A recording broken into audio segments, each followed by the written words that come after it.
Assalamualaikum warahmatullahi wabarakatuh. Bismillahirrahmanirrahim. Tabarakalladzi nazzala al-furqana ala 'abdihi liyakuna lil 'alamina nadhira. Allahumma shalli wa sallim ala sayyidina Maulana Muhammadin wa ala alihi wa sahbihi asma'in amma ba'du.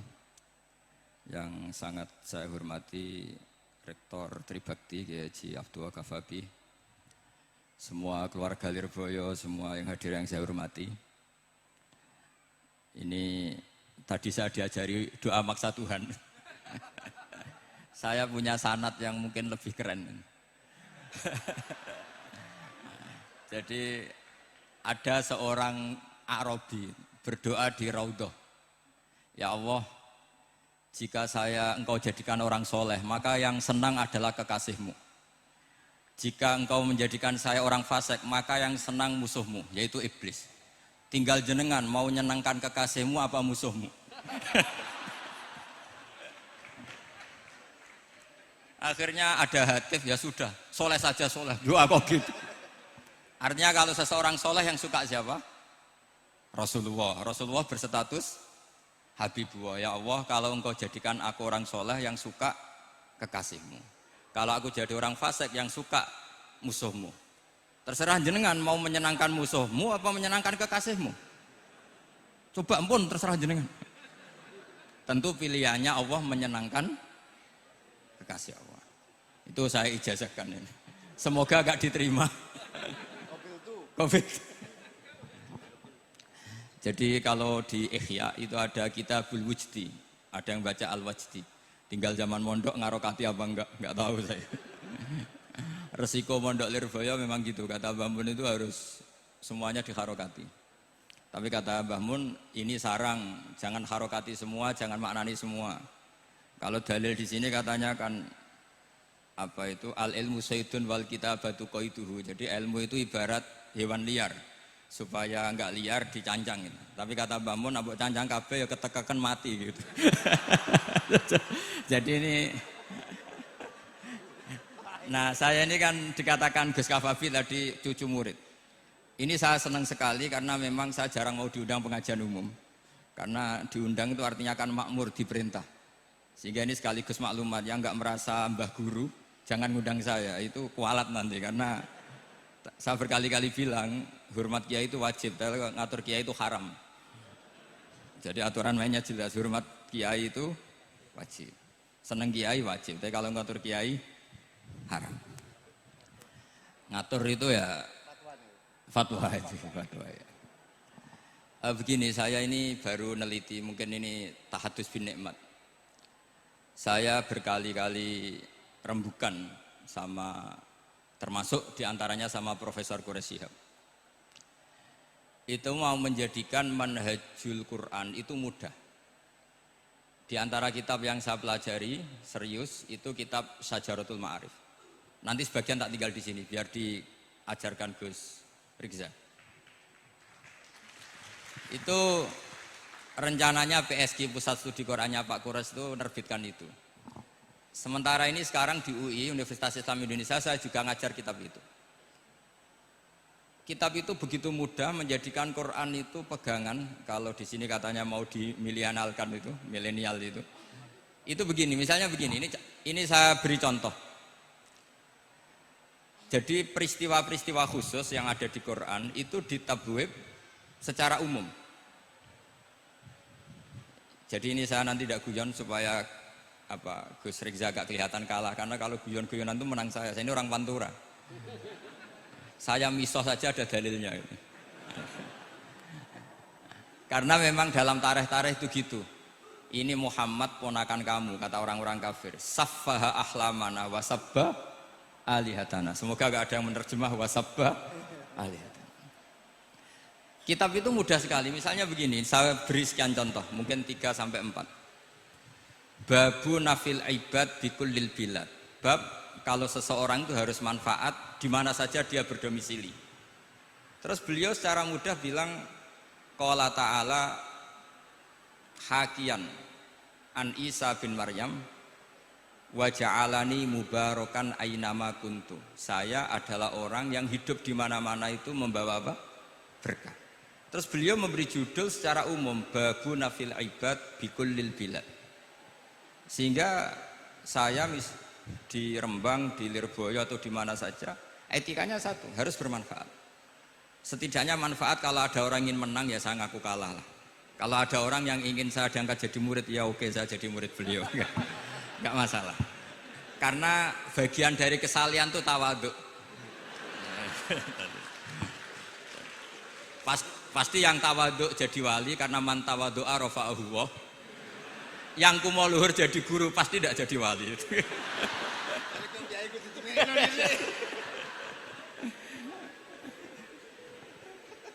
Terus ada bab yang sesuai dalam konteks Indonesia.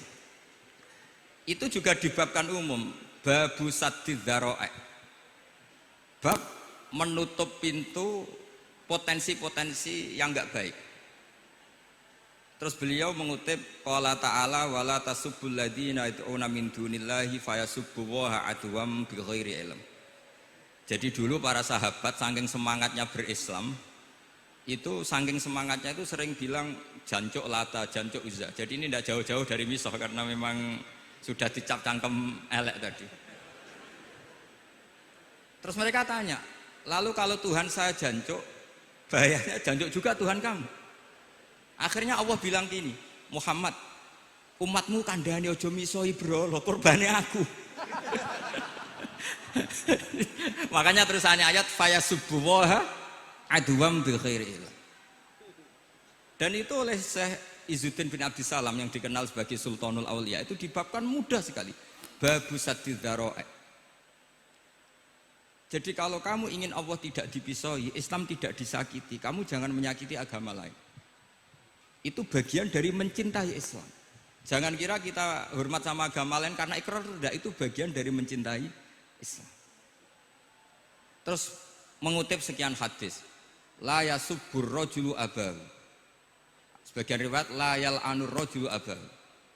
Ada yang baca la yal'ani, terserah lah. Kalau nahiya la yal'an sapa rajulu, terserah itu apa khobar bimanal amri apa bacanya la yal'an itu bisa dipasul masail nanti itu. Jangan sampai seseorang tuh misoi bapaknya. Kata para sahabat, wa kaifa yasubbur rajul abahu. Bagaimana mungkin seseorang misoi bapaknya sendiri? Terus kata Rasulullah, yasubbu abar rajuli fayasubbu abah. Wa yasubbu ummar rajuli fayasubbu ummah. Dia misoi bapaknya orang lain kemudian dibalas bapaknya dipisah. Ini penting saya utarakan. Jadi mudah sekali. Terus dibabkan di bab umum itu babu saddid dzara'i. Sehingga peristiwa yang khususiyah ini menjadi bisa ditarik kesimpulan secara umum dan Quran maupun hadis mengawal kita ila yaumil kiamah. Karena kita tidak kehilangan stok untuk memaknai Quran dan hadis dengan cara yang diajarkan Syekh Izzuddin bin Abdissalam yang kita kenal beliau termasuk Sultanul Ulama. Contoh ketiga ini yang paling penting dan itu saya sering utarakan. Beliau bikin judul la yutrakul haqqu li ajlil batil. Kebenaran tidak boleh ditinggalkan hanya karena banyak kebatilan. Uniknya apa? Beliau pakai dalil, saya yakin seorang dokter Riza pun nggak terlintas kalau itu ada. Meskipun bikin rumus istihad tadi yang nggak ada kembarannya tadi. Karena ulama yang waras ya nggak ingin ngembari rumus seperti itu. Memang nggak perlu dikembarin, apalagi dosen-dosen tribakti itu nggak suka. Ini padune ra kuat gaji kan gitu. Itu kan dalih supaya ngirit ya. Wes mulang gak arep-arep gaji barokah gitu. Itu mesti kong kali kong sama bendara ya. Karo yayasan itu. Itu ada judul la yutrakul haqqu li ajlil batil. Itu uniknya beliau hanya dalil inna sofa wal marwata min sya'airillah faman hajjal baita wa atamara fala junaha alaihi ayyat tawafa bihima. Sofa dan Marwah itu hakikatnya adalah min syairillah, termasuk syiar-syiarnya Allah. Maka siapa yang haji maupun umroh enggak apa-apa. Allah dalam bahasakan itu enggak apa-apa, fala junah enggak apa-apa, terus saja tawaf di situ. Memang dalam bahasa Quran enggak bahasa sa'i tapi pakai bahasa tawaf, ayat tawafa bihima. Kata Syekh Izzuddin bin Abdissalam, di sofa ini ada Isaf nama berhala, di Marwah ada Nailah juga nama berhala. Yang orang-orang jahiliyah dulu ini menyembah dua berhala ini. Karena ada berhala mereka merasa risih kalau ibadah ritual tauhid di situ. Tapi kata Allah, teruskan saja kamu tawaf di situ atau sa'i di situ. Artinya apa? Kebenaran tetap diperintahkan meskipun ada kebatilan. Jadi gampang sekali. Terus beliau bikin judul la yutrakul haqqu li ajlil batil. Barang hak itu tidak boleh ditinggalkan karena barang batil. Saya di mana-mana kalau boleh dikatakan fatwa. Kalau ada orang mati karena narkoba atau karena mendem atau karena koplo atau karena oplosan, itu kita sebagai kiai datang saja. Tapi tidak harus kiai yang top-top kayak Gus Rizal, salah satu kiai datang. Karena sekali kita tidak datang, mereka akan menciptakan tradisi baru dalam penguburan. Kiai ratekong, soleh-soleh ratekong, dipendem ala mereka. Didekno ambek diminumi arak. Sehingga kita datang ini karena apa? Sebetulnya demi melaksanakan syariat Islam, memperlakukan janazatul muslim. Kita kelola secara Islam. Meskipun mangkel, kita mangkel, wong mati kok oplosan. Mati-mati pas sujud kan keren. Atau mati karena gaji terlambat kan keren. Ini mati kok. Atau mati karena miskin telat apa? Gaji kan keren, tirakat lah, qanaah. Nah. Betul, ini mas-mas kalau yang mencintai mbak-mbak tidak kesampaian, syahid cinta itu juga syahid. Asal tidak pernah lihat, tidak pernah SMS. Ngempet tok itu kalau mati itu syahid. Tapi syaratnya nggak ngelihat, nggak nge-SMS, nggak WA. Pokoknya seperti itu. Nah, ini penting saya utarakan.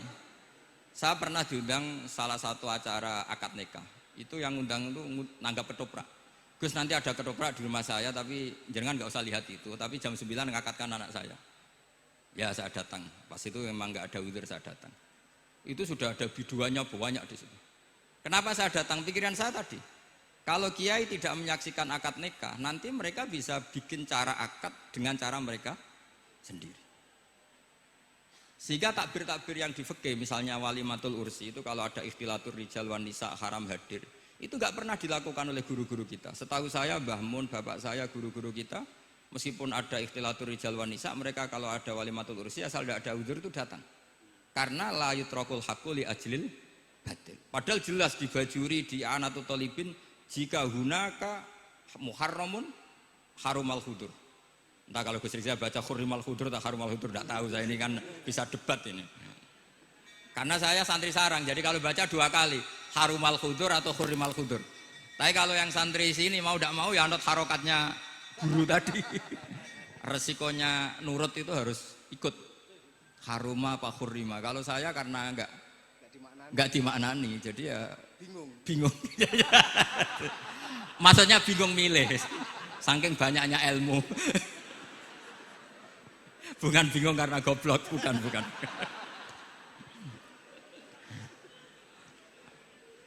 Ini penting saya utarakan. Jadi judul itu penting sekali. La yutrakul haqqu li ajlil batil.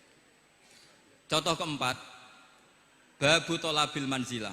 Seorang yang terpercaya itu boleh cari pangkat di pemerintahan. Beliau dalilnya gampang sekali. Yusuf ketika merasa mampu mengendalikan ekonomi, ketahanan pangan zaman itu, beliau matur ke Aziz, ke penguasa Mesir, qala ja'alni ala khazainil ardh. Jadikan saya sebagai pengelola hasil bumi. Inni hafizun alim, saya ini orang terpercaya, saya ini orang yang pinter. Maka ngaku pinter itu boleh asal pinter betul. Karena Nabi Yusuf bilang inni hafizun alim. Ini sudah 4, sampai berapa? 7 sampai 7. 5 aja nanti ilmunya habis. Jadi saya mohon nanti kitab itu saya tinggal 1, tolong dipelajari teman-teman supaya ada cara mudah. Dan kitab itu pernah dibaca Syekhina Kiai Maimun di Sarang, pernah tak bawa ke Jakarta, saya diskusikan dengan Pak Profesor Quraisy Shihab. Terus sekarang juga dalam proses diterjemah. Tapi saya mohon ini yang nggak penting, terjemahannya itu nggak penting sebenarnya. Ini anak-anak Lirboyo kan bisa ngartikan sendiri, bukan sekedar terjemah tapi ngartikan sendiri. Itu unik, cara memahami itu unik sekali dan mudah. Jadi setiap peristiwa khusus itu diberi judul umum. Nah barokahnya judul umum ini, Quran itu menjadi ngawal kita ila yaumil qiyamah. Tapi kalau itu kamu anggap ini peristiwa Yusuf, ini peristiwa Yakub, peristiwa Ibrahim, maka seakan-akan Quran itu tidak untuk kita. Makanya tadi, misalnya wala tasubul ladina dibabkan babu saddid dzara'i. Itu semudah itu, segampang itu. Sehingga dalam kitab Minhajul Abidin diterangkan ada seorang wali yang takut dosa karena banyak perempuan cantik yang pakai celana pendek, banyak bulat lah di dunia itu. Singkat cerita dia uzlah, dia santai-santai di gunung makan rerumputan. Terus ada wali yang kelasnya lebih tinggi. Kamu di sini ngapain uzlah? Kenapa? Meninggalkan dosa. Terus digojlok sama wali yang lebih senior. Kira-kira saya gojlok Gus Rizal gitu. Kata si wali yang lebih senior tadi, taraktum ummata Muhammadin fi aidil mubtadi'ah. Sebetulnya kamu itu tidak menghindari dosa, tapi malah parah. Ketika umat tidak kamu pimpin, artinya membiarkan dipimpin kelompok lain. Dan itu bisa orang ahli bid'ah, bisa orang kafir, bisa yang lebih menyesatkan. Jadi uzlah itu tidak solusi. Ini pentingnya pembanding. Jadi gak apa-apa nanti setelah saya ngisi, dikasih kesempatan untuk bully saya, gak apa-apa. Saya terlalu sakti untuk dikalahkan.